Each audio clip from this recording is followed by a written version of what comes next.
పౌర హక్కుల సంఘం 50 వసంతాల సందర్భంగా పాంప్లెట్ ఆవిష్కరించుకోవడం జరిగినది సుందరయ్య విజ్ఞాన కేంద్రంలో. ఈ సందర్భంగా సురేష్ గారు మాట్లాడుతూ అసలు పౌర హక్కుల సంఘం ఎప్పుడు ఏర్పడింది అనే విషయాన్ని వివరించడం జరిగినది. బ్రిటిష్ నిర్బంధానికి వ్యతిరేకంగా ILC Indian civil Liberty union అనేది నెహ్రూ నాయకత్వంలో 1936లోనే ఏర్పడింది అని చెప్పాడు. దీనికి గౌరవ అధ్యక్షులుగా అప్పుడున్న రవీంద్రనాథ్ ఠాగూర్ ఉన్నాడని చెప్పారు. ఆ తర్వాత 1970లో ఏపీటీఆర్ బెంగాల్లో ఒకటి పుట్టింది అని చెప్పారు. అదేవిధంగా 1974 మార్చిలో పౌర హక్కుల సంఘం ఆవిర్భవించింది తెలుగు రాష్ట్రాలలో అని వివరించారు. ఈ 50 సంవత్సరాలలో ఆటుపోట్లు త్యాగాలతోటి 50 వసంతాలను పూర్తి చేసుకుంటున్న సందర్భంగా భారత ప్రజలకు ప్రజాస్వామ్యవాదులకు ఈ ఉత్సవాలకు అన్ని విధాల సహకారాన్ని అందించాలంటూ వేడుకుంటున్నారు పౌర హక్కుల సంఘం నాయకులు. అని ఫోటోలో ఉన్న వ్యక్తి మీద తుపాకీ గురిపెట్టించాడు. ఆ వ్యక్తి జవహర్లాల్ నెహ్రూ. ఆ సంస్థ భారతదేశం 47 కన్నా ముందు 36లో బ్రిటిష్ వాళ్ళ కింద ఉన్నప్పుడు పెట్టిన ICL Indian civil liberties union అనే సంస్థని ఏర్పరిచిందే జవహర్లాల్ నెహ్రూ. ఆయన సంస్థలో బాధ్యుడు కాదు, సభ్యుడు కూడా కాదు. అయితే భారతదేశ స్వాతంత్రోద్యమంలో పనిచేసే ఆ కాలంలో రాజకీయ నాయకులందరూ ఉండగా కూడా వాళ్ళంతా చాలామంది ఆ ఉద్యమంలో భాగంగా జైలుకి వెళ్తే వీళ్ళ గురించి మాట్లాడండి అని చెప్పి నెహ్రూ ఆ రోజులో 36 కన్నా ముందు దేశవ్యాప్తంగా ఉన్న ఒక 200 మంది మేధావులకి, అది బాంబే, కలకత్తా, మద్రాసులో ఉన్న అందరి మేధావులకి లేఖలు రాసి అటువంటి మేధావుల ద్వారా ఏర్పడిందే భారతదేశం మొట్టమొదటి పౌర హక్కుల సంఘం ఐసీఏ. ఎందుకని ఎలాంటి వాళ్ళకి ఆయన రాశాడు అనేది కూడా కొద్దిగా 2-3 విషయాలు మనం తెలుసుకోవాలి. ఆయన రాసింది ఎవరికంటే అప్పటికే వలస బ్రిటిష్ ప్రభుత్వం పాలనలో ఉన్నాం.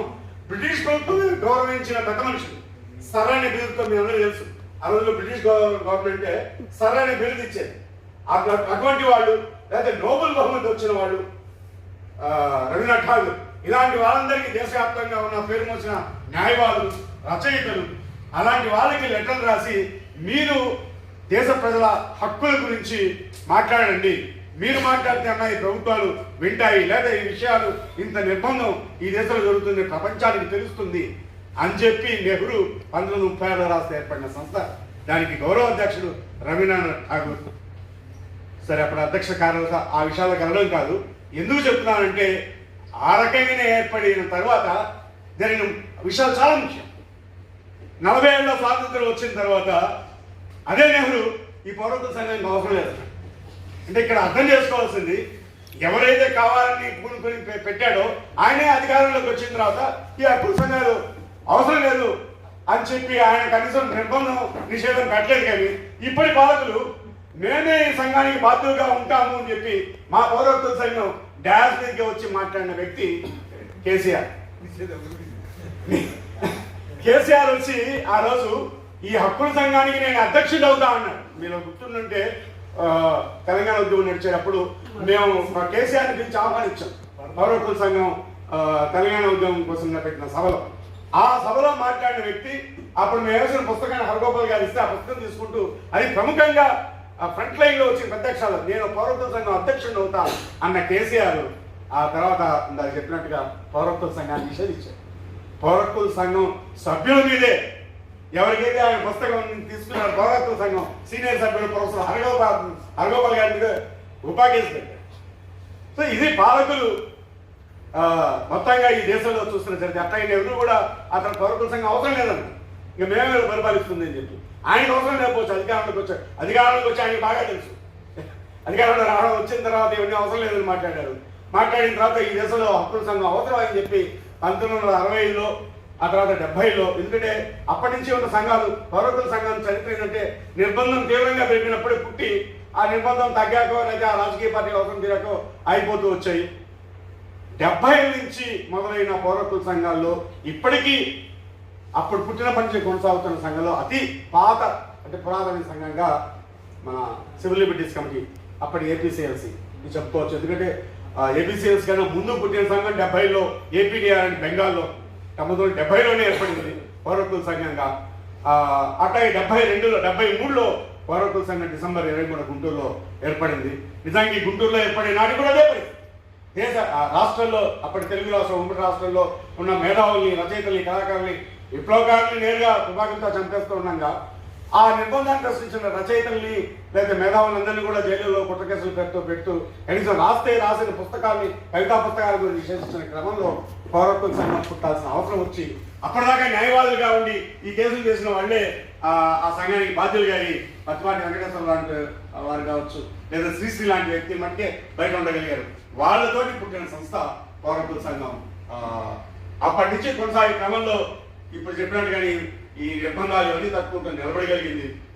ఆ రకంగా 50 ఏళ్ళు పూర్తి చేసుకోవడం అంటే చాలా సుదీర్ఘమైతే ఈ 50 ఏళ్ళ ముందున్న అవసరం కన్నా రాబోయే ఏళ్లలో మరింత అవసరం ఇంకా ఎక్కువ ఉంది అనే విషయాన్ని ఇప్పటిదాకా హరగోపాల్ గారు చెప్పారు. అయితే ఈ అవసరంలో మేధావుల పాత్ర మరింత పెరుగుతోంది అని గుర్తు చేయడం, తెలియజేయడం లో భాగంగానే ఈ 50ఏళ్ల సభ సందర్భంగా మేము మార్చి 9 పెడుతున్నాం. అది కూడా చెప్పాలి కారణం మార్చిలో పెట్టడానికి. ఎందుకంటే 23 డిసెంబర్న 73లో పుట్టిన సంఘం 50 ఏళ్ళు పూర్తి అవ్వడం అనేది ఈ డిసెంబర్ అవుతుందేమో, కానీ నిజానికి పౌరత్వ సంఘంగా ఏపీసీఎల్సీ పేరుతో ప్రకటించింది ఇదే హైదరాబాద్లో మార్చి 1వ తారీఖు 1974. ఇక్కడ పూర్తి బాడీ కూడా ఏర్పడి శ్రీశ్రీ అధ్యక్షతన జరిగిన ఆ తొలి సమావేశంలో 1974 మార్చి 1న హైదరాబాద్లో ఏపీసీఎల్సీగా పూర్తి బాడీని ప్రకటిస్తూ అప్పటి అధ్యక్షుడు శ్రీశ్రీ, కార్యదర్శిగా పత్తిపాటి వెంకటేశ్వర సీనియర్ అడ్వకేట్ అప్పుడు హైకోర్టులో వాళ్ళతో ఏర్పడిన సంఘం కాబట్టి మార్చి నెలలో మేము ఈ సభలు జరపబోతున్నాం.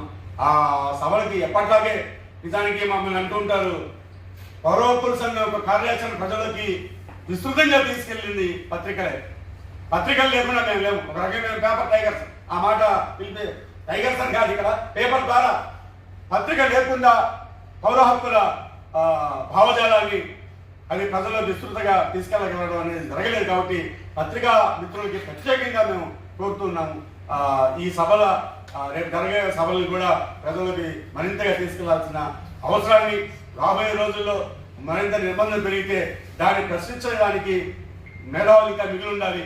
ఆ మిగిలిన మేధావుల్ని ఈరోజు 6 చంపివేస్తే కానీ ఇలాంటి సంఘాన్ని పనిచేయకుండా చేయలేము అని రాజ్యం అనుకుంటోందంటే ఏ సమయంలో కూడా 200 నుంచి ఈ 2 తెలుగు రాష్ట్రాల్లో సభ్యత్వం లేని సంఘం, 200 మంది సభ్యులు కూడా లేని ఒక సంఘాన్ని చూసి ఈ రాజ్యం పాలకులు పోలీసుల ద్వారా లేదా ప్రైవేటు తంత్రముఠాల ద్వారా చంపించారంటే ఈ సంఘమో ఆ వ్యక్తులు కాదు, ఆ భావజాలం ఎంత అవసరం ఈ ప్రజలకి, ఆ భావజాలం ఎంత ఈ పాలకులకు భయపెట్టేది అంటే పాలకులు భయపెడుతోంది అంటే ప్రజలకి అవసరమే.